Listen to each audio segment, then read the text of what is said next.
такое советская власть?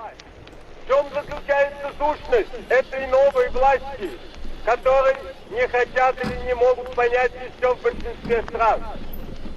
Сущность ее, привлекающая к себе рабочих каждой страны все больше и больше, состоит в том, что прежде государством управляли так или иначе богатые или капиталисты, а теперь первый раз управляют государством. Притом в массовом числе как раз те классы, которых капитализм угнетал.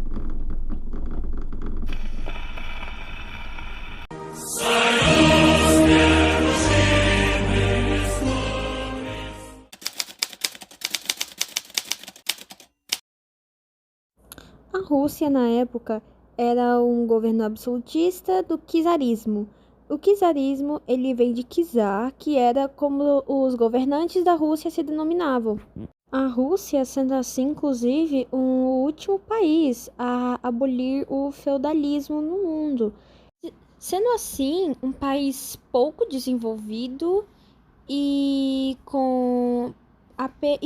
praticamente um país agrário. Ele só vivia dos grãos, principalmente utilizado na confecção da vodka.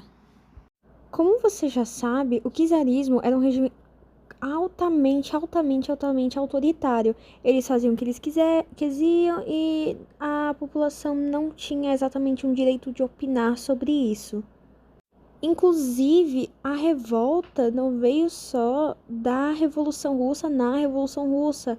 Ela veio de muito antes, só que era muito fácil, acho que por ser não uma maioria tão grande ainda, calar essas pessoas.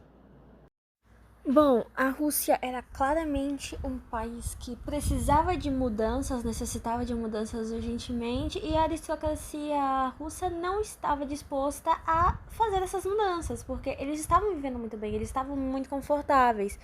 Então, um partido que se destacou muito nessa coisa contra o czarismo era um partido que seguia as ideias socialistas de Karl Marx.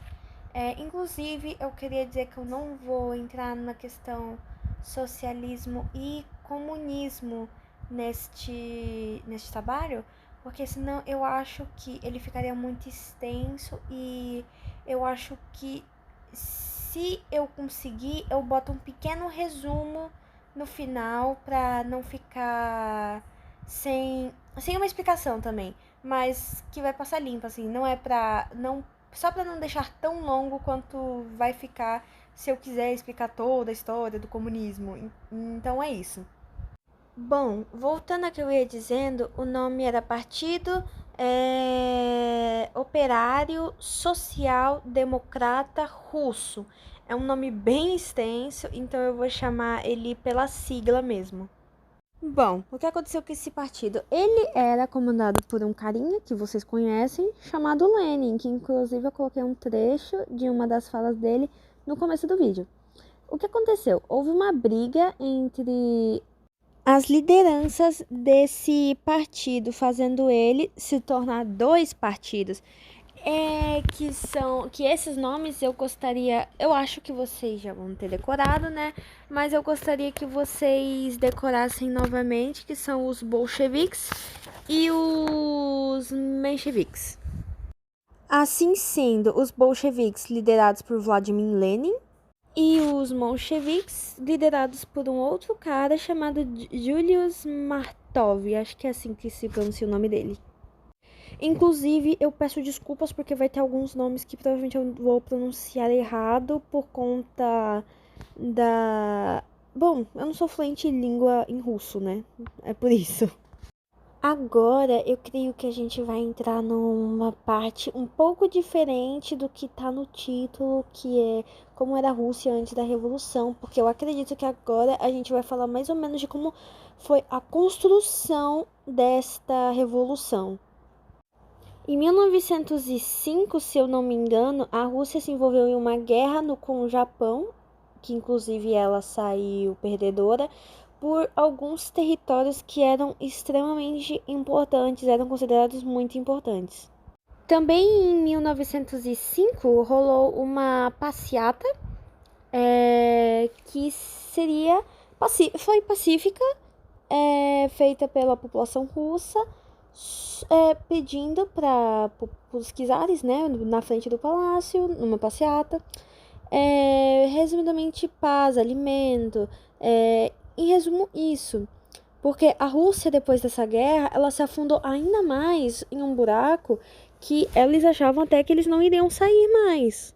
A questão é, a passeata foi pacífica pelo lado da população, porque o czar mandou o exército russo atirar.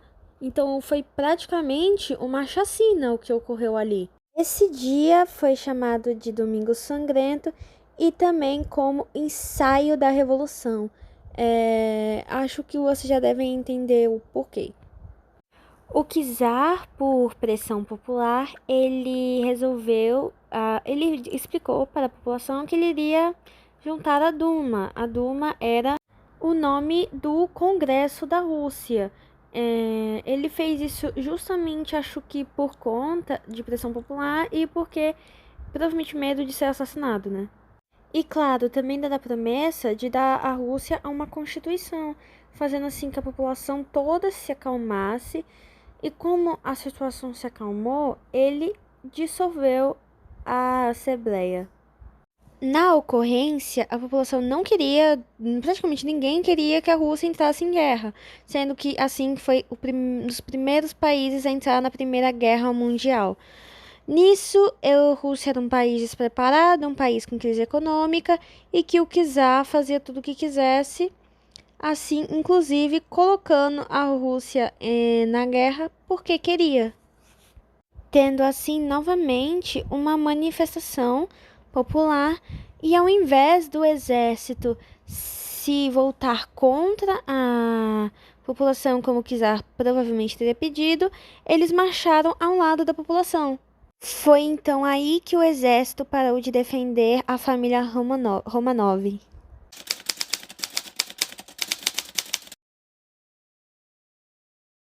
Enquanto isso, o Lenin voltou para a Rússia porque ele estava exilado em outro país. Ele foi exilado justamente por ter ideias contrárias ao governo, resumidamente por conta de suas ideias revolucionárias. Ele queria a revolução.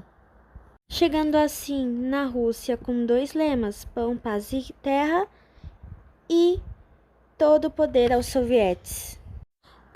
Sobre os sovietes, eram grupinhos de trabalhadores que tinham votação e tudo mais para o líder do grupo, que se juntavam quando eles precisavam de alguma coisa, precisavam de alguma melhoria e coisas do tipo por conta do governo difícil que eles tinham. Era praticamente um clube de trabalhadores.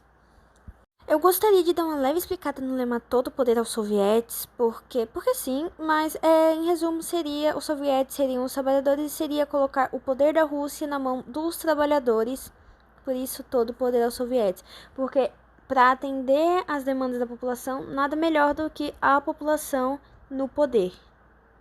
Só querendo lembrar que enquanto a Duma fazia o governo provisório, ocorria essa tentativa de reparação na política, ainda tinha muitas pessoas morrendo na guerra nos campos de batalha. Com a invasão do Palácio de Inverno, quem comandou a Rússia na época foi os bolcheviques e o Lenin era praticamente como uma espécie de presidente. Então, em 25 de outubro de 1917 é quando se considera concretizado a Revolução Russa.